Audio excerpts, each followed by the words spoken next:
बचपन से ही हमारा कोई न कोई एक सपना होता है। टाइम के साथ साथ वो सपना भी हमारे साथ जिंदगी के इस सफर में चलता रहता है, या फिर इस भागदौड़ भरी जिंदगी में वो सपना कहीं खो जाता है। मेरा भी एक सपना है कि एक दिन मैं भी बाबा भोलेनाथ के धाम जाऊंगा।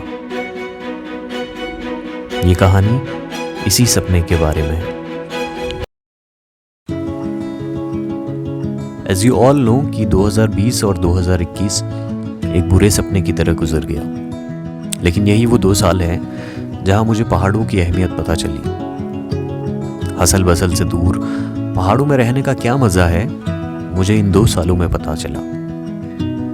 जहां मुझे पता चला कि इनर पीस एक इंसान के लिए कितना ज़रूरी है, और इसी इनर पीस यानी कि मन की शांति दिलाने वाले इस सफ़र में मैं आपको लेकर जा रहा हूँ। इस सफ़र की मंजिल तक पहुँचने की कहानी जितनी रोमांचक है, उतना ही रोमांच आपको मंजिल को देखकर आएगा। तो शुरू करते हैं सफ़र को, लेकिन उससे पहले करते हैं अपना म्यूज़िक चेंज।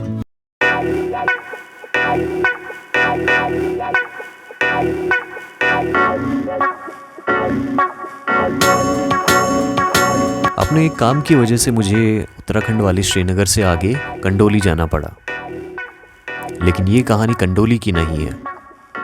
कंडोली तो बस एक छोटा सा हिस्सा है इस कहानी का, असल कहानी आगे है।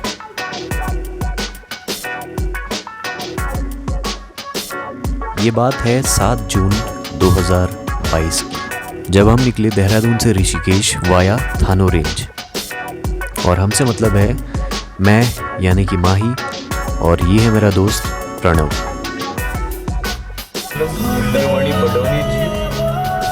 इंद्रमणि बडोनी चौक से आगे निकले ही थे कि अरे हालत खराब बाबा। बस इसी नाम की होता है, मेरे को पता था कि ये जाम आएगा बीच में। वेल ये तो कुछ भी नहीं है। कुछ महीनों पहले हम यहाँ 4-5 घंटे के जाम में फंसे थे, और ट्रैफिक का हाल कुछ यूँ था। ये है असली हालत ख़राब। 7 मिनट स्लो दिखा रहा है।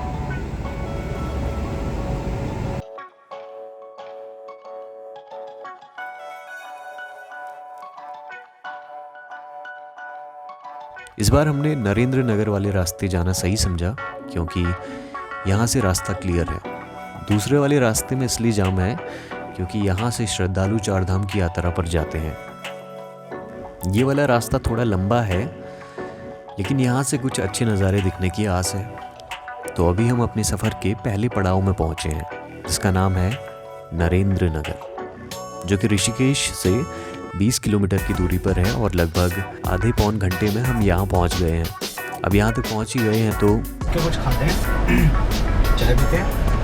चाय पी के चलते हैं फिर यहाँ से।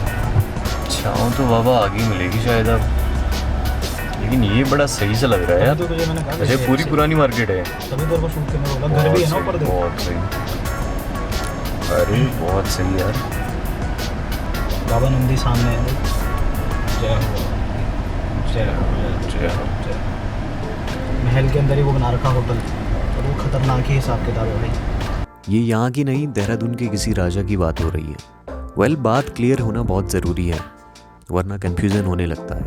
और बात के साथ एक और चीज़ है जो क्लियर हो जाए अपना। डायरेक्शन क्लियर हो गया अपना। जी हाँ, डायरेक्शन क्लियर होना बहुत ज़रूरी है, चाहे वो सफ़र का हो या चाहे ज़िंदगी के सफ़र का।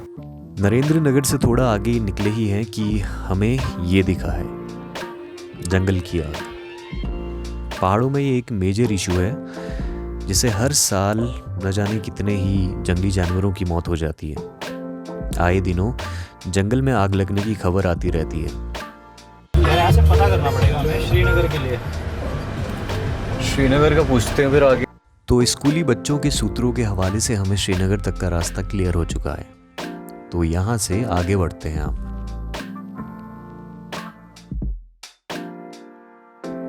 नरेंद्र नगर से 1-1.25 घंटे के बाद हम एक और खूबसूरत जगह पहुँचे हैं। बाबा सही है यार, ये चंबा तो बहुत बड़ी जगह है। चंबा, जो कि नरेंद्र नगर से 43 किलोमीटर की दूरी पर है, जहाँ हम 1-1.25 घंटे की ड्राइव के बाद पहुँच गए हैं।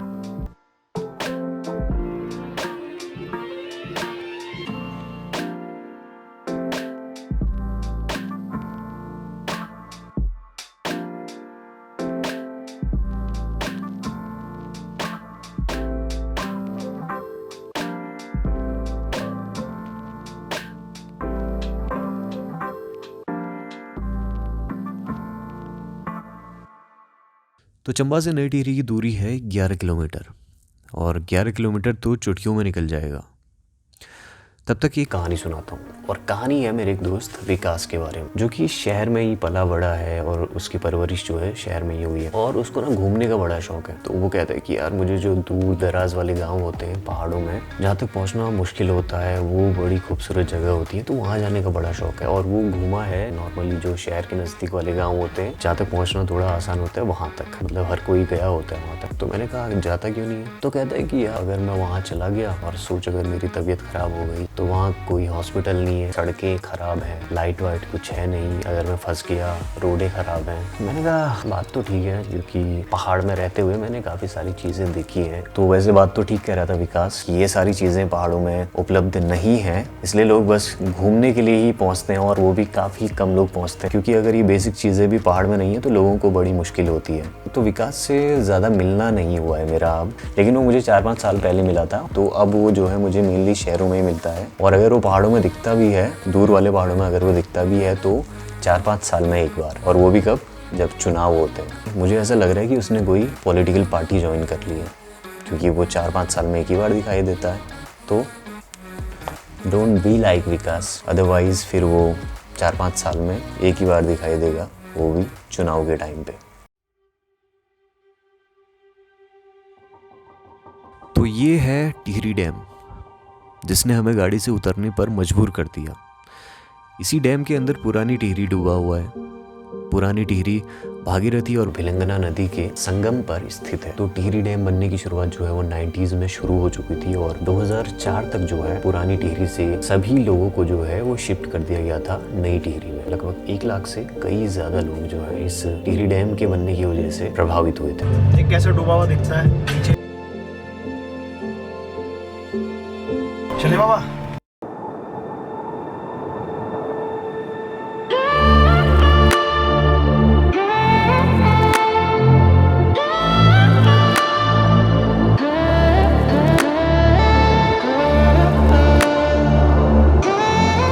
वो देखो टिहरी का वो मेन टॉप दिख रहा है, वो है वो नीचे देखो, ये है शहर था जो उसका सिर्फ टॉप बचा हुआ है, कुछ घर भी हैं उसमें। टिहरी का मेन टॉप, जहाँ से पुराने मकान दिखाई दे रहे हैं, और आने जाने वाले हर इंसान को बता रहे हैं कि कभी यहाँ पर भी एक शहर हुआ करता था, जो कि आज डूब चुका है। आज के दिन का इस सफ़र का सबसे लंबा पड़ाव अब आता है। यहाँ से श्रीनगर तक की दूरी है 64 किलोमीटर। लेकिन अच्छी बात यह है कि अब रास्ता थोड़ा सा हरा भरा सा हो गया है।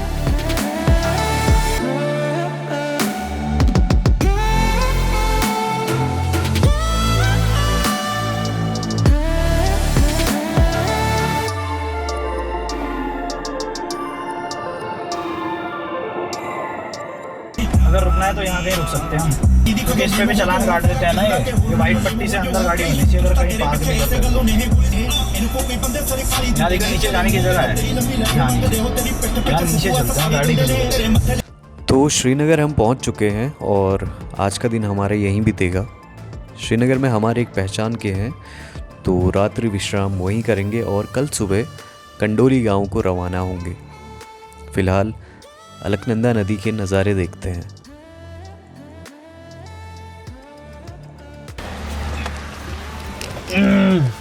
अब हमें सिर्फ क्या करना है भाई, मजे करने हैं फिलहाल। मजे मतलब अभी चल के आराम।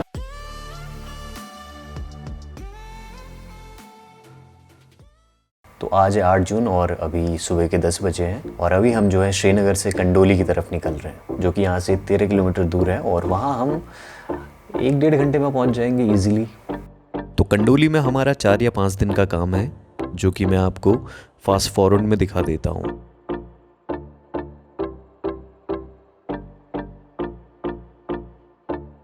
तो यहाँ शाम के टाइम हम थोड़ा घूमने निकल जाया करते हैं। बारिश का मौसम भी लगभग नज़दीक ही है, हल्की फुल्की बारिश भी हो जाती है कभी कभी, जिससे हमें रिलैक्स कर दिया यार, है ना, थोड़ी देर।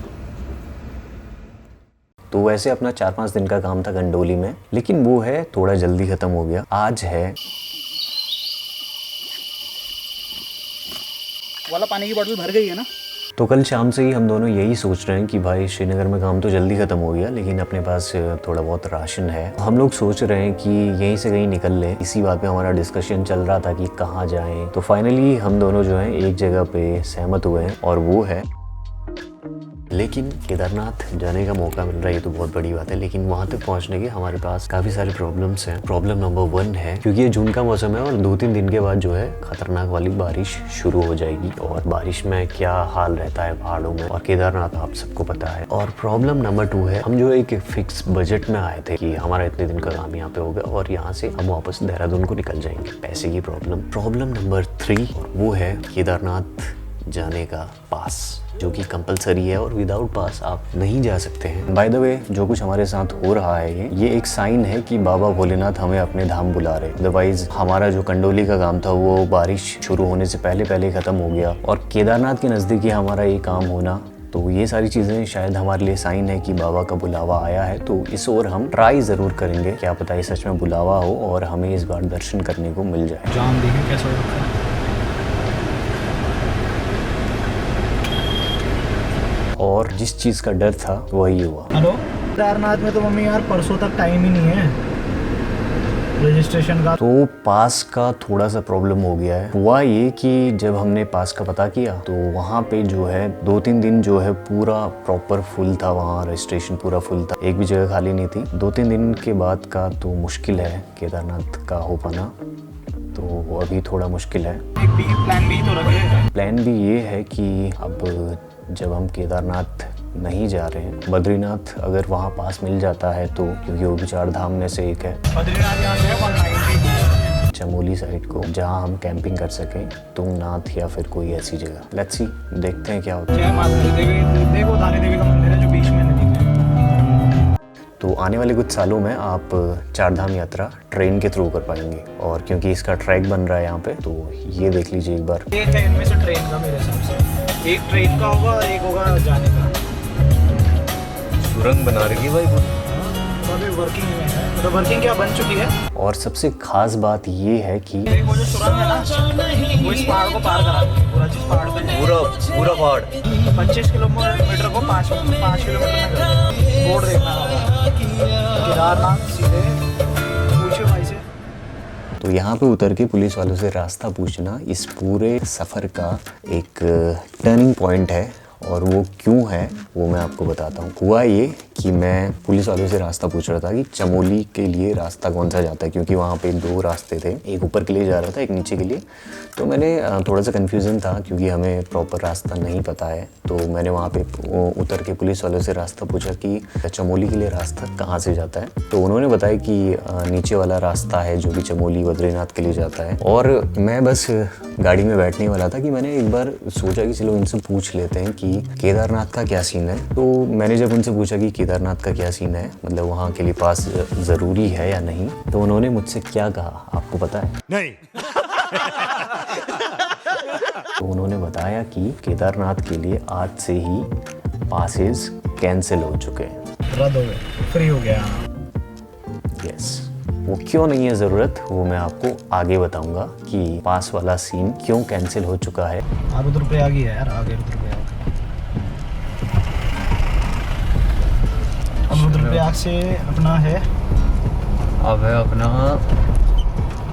देवप्रयाग। अबे साले, देवप्रयाग तो ऋषिकेश के बाद पड़ता पीछे है, रह गया, बहुत पीछे है वो तो रुद्रप्रयाग हम पहुंच चुके हैं, और रुद्रप्रयाग से जब हम थोड़ा सा आगे बढ़े हैं तो यहाँ पे एक टर्न है, ये देखिए यहाँ पे एक बोर्ड है, तो वहाँ से ऊपर के लिए रास्ता जाता है केदारनाथ के लिए, तो आपको टर्न लेना पड़ेगा। तो प्लान कुछ ये है कि आज मॉर्निंग में हम निकले, कंडोली भोलेनाथ का बुलावा आया है और अभी उसी तरफ निकल रहे हैं, और आगे जो है तगड़ी वाली बारिश हो रही है। आज ही जो है वो पास का सिस्टम हटा हुआ है, तो हमें डर ये है कि कोई पास मांग न ले, क्योंकि ज़्यादा लोगों को पता भी नहीं होता है। लेकिन इतना थोड़ा बहुत हम रिस्क ले सकते हैं, लेकिन एक चीज़ का रिस्क नहीं लेना है, और वो है बारिश के टाइम पे इन रोडों में चलने का।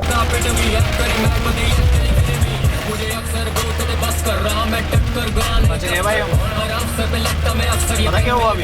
क्या बोला? पत्थर गिर रहे थे ऊपर से। पत्थर गए थे ऊपर पत्थर नहीं गिरे। ओ भयंकर, नहीं लैंडस्लाइड अभी तो मैं कहूँ ना आवाज़ क्यों आई भाई? ये एरिया ऐसा है भाई, ये देख इसकी पहाड़ यार पूरा रिस्की वाला था, गलती करी।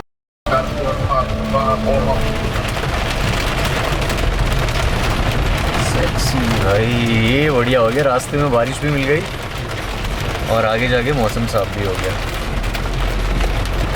अब आप कुछ तो चाह रहे हैं भाई, मतलब बुला रहे हैं तो प्यार से बुला रहे हैं। यही तो मैं तुझे सारे मजे लेते हुए। तो देख, अगर बुलावा आता है तो फिर आदमी खुद उठ के जाता है, वरना फिर कोई मतलब ही नहीं है। बाबा का बुलावा आया मैंने है। सोचा ही नहीं था जब यहाँ आए थे श्रीनगर कि हम जा पाएंगे वहाँ। मेरे तो दिमाग में कहीं से नहीं था क्योंकि मैंने भाई। सोचा था अब श्रीनगर जा रहे हैं तो यार अब श्रीनगर जाके वहाँ शूटिंग वूटिंग का काम होना है, तो शूटिंग का काम होना तो उसके बाद तो लगेगा नहीं कि 1 महीने बाद कि कुछ फाइनेंशियली भी कुछ चीज़ें हो पाए कि हम जाएंगे, है ना। लेकिन फिर भी मतलब क्या हुआ, बाबा ने बुलाया और फिर चल दिया हम। चल दिए, और क्या। यहाँ पे रुक गई भाई बारिश, एकदम से रुकी ना। और इसके बाद हमें दिखाई दिया ये। तो देख बाबा, देख सामने है बाबा, देख हमारे। ये वाला रूट थोड़ा सा वैसा है यार। जय हो बाबा, ओ हो पहाड़ दिखे भाई। एक पहाड़ लवर जब 6 महीने बाद बर्फ से ढके पहाड़ देखेगा तो क्या ही बोलेगा।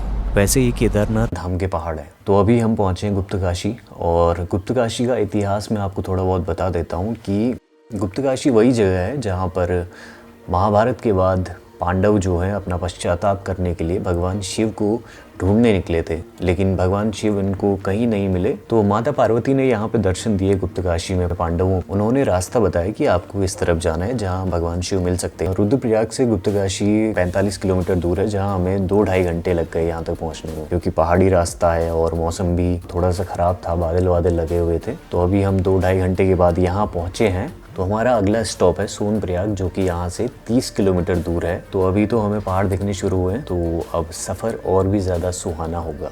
लेकिन थोड़ी देर के बाद फिर मैं ग्लेशियर दिखना बंद हो जाएगा। सह लेंगे थोड़ा सा।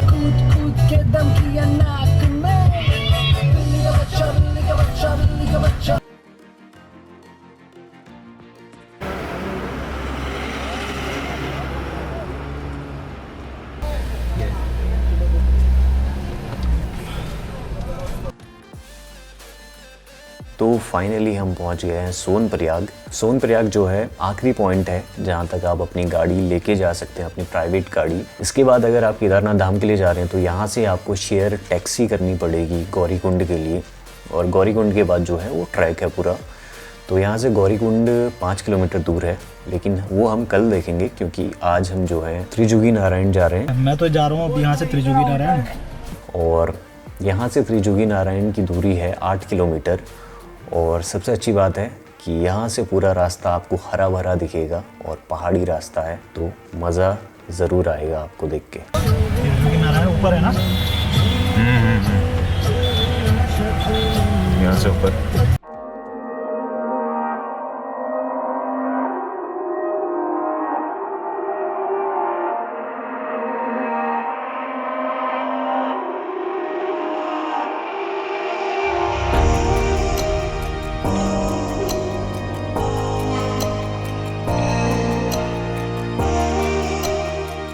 भाई हम जिस वैली में घूम रहे हैं बाबा की वैली है।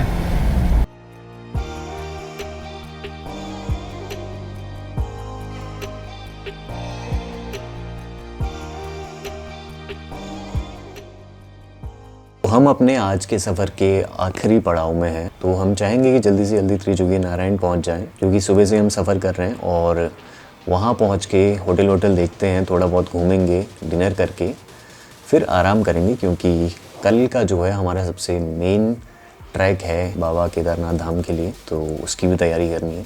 तो अभी हम पहुंचते हैं त्रिजुगी नारायण, लेकिन उससे पहले जय हो बजरंगबली की, जय हो बजरंगबली की, जय हो बजरंगबली की, जय हो। पहुँच ही गए थे। छोटू। हाँ जी, मंदिर जाने के लिए यही है ना आगे त्रिजुगी? हाँ जी, ये रास्ता है। अच्छा भाई, एक थोड़ा हमें बता दो कि वहाँ रहने के लिए सबसे सस्ता और बढ़िया होटल कौन सा हो जाएगा? होटल या कुछ और स्टे, होम स्टे कैसे कोई होगा? 2 hours later. वहाँ उधर आप जाओगे ना, हाँ तो जाती पहले तो एक बिल्डिंग से दिखेगी। हाँ जल्दी बता दो फटाफट। बिल्डिंग के बाद ना हाँ बड़े बड़े लॉज दिखेंगे। हाँ हाँ हाँ वहाँ पे मिल जाए। शुक्रिया भाई, शुक्रिया।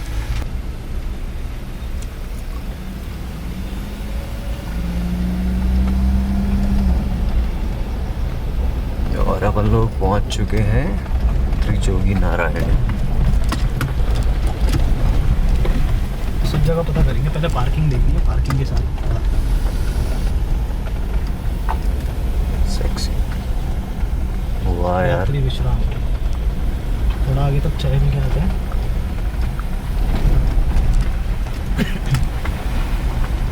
बहुत खूबसूरत यार।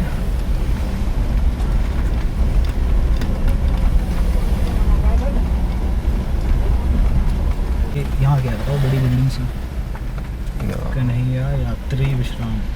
यहाँ अभी ये सब आगे तक देख के आते हैं पहले ना, फिर पूछेंगे।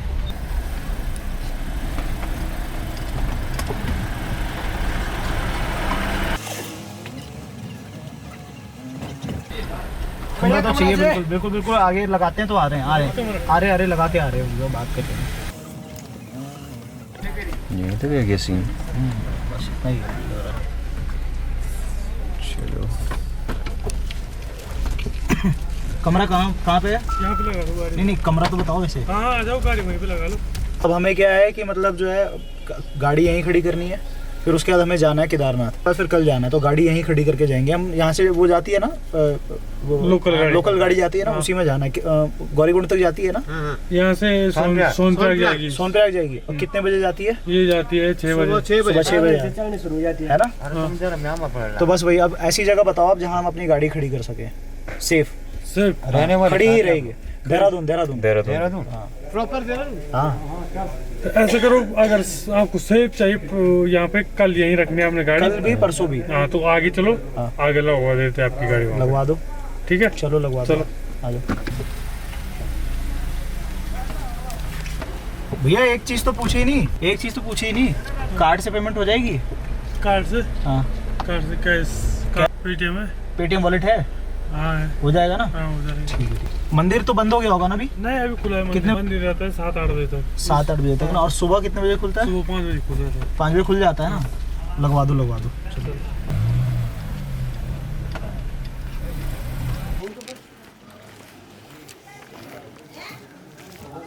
उस वाले डॉप पे ना वो। हाँ यहाँ पे गौरी गुफा की बात हो रही, जहाँ पे माता पार्वती ने तपस्या की थी।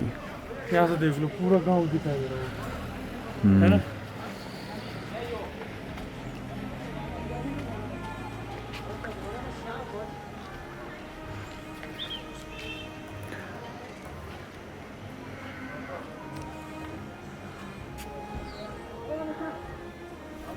और अब हम जा रहे हैं जो वर्ल्ड फेमस त्रिजोगी नारायण मंदिर है, जो कि त्रेता युग में बना हुआ है। और यही वो मंदिर है जहाँ पे भगवान भोलेनाथ और माता पार्वती की शादी हुई थी।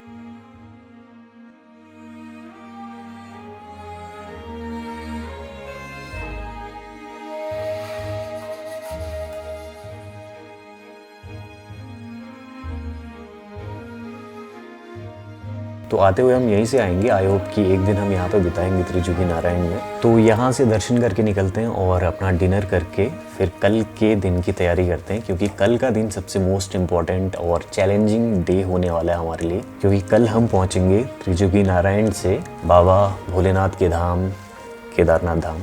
थैंक यू सो मच यहाँ तक अगर आपने देख लिया है तो थैंक यू सो मच। और कल का दिन जो है बहुत ही मोस्ट इम्पॉर्टेंट दिन है, जिसके लिए ये सब कुछ किया है हमने। तो वहाँ केदारनाथ धाम हम पहुँचेंगे। तो अगला एपिसोड ज़रूर देखिएगा और पूरा रास्ता आपको बताया जाएगा, क्या क्या प्रॉब्लम्स होती हैं, क्या मज़े हैं रास्ते के, किस तरह का रास्ता है, सब कुछ। तो बने रहिएगा हमारे साथ और चैनल को सब्सक्राइब ज़रूर कीजिएगा, क्योंकि काफ़ी टाइम के बाद ये वीडियो आई है।